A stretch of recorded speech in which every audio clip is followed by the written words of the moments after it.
আমার তাই থেকে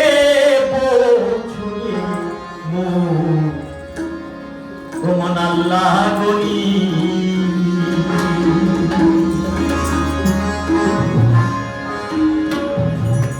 গানের মধ্যে খুব গুরুত্বপূর্ণ কিছু কথা আছে, সবার শুনতে হবে না। কিছু কিছু কথা শুনতে একটু নিজের কাছে খারাপ লাগে, তারপরেও শুনতে হবে।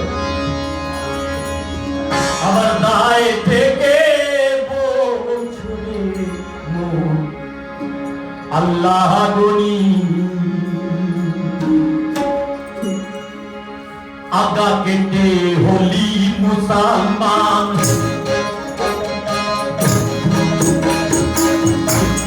আগা কেটে হলি মুসলমান, মানুষে আন লিলে ইমান, আগা কেটে হলি মুসলমান, মানুষে আন বিনা ইমান, মানুষ নামের মরুদ শয়তান, মানুষ নামের মরুদ শয়তান, ঘরে ঘরে প্রাণী বাবা দায় থেকে আল্লাহ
আবার তাই থেকে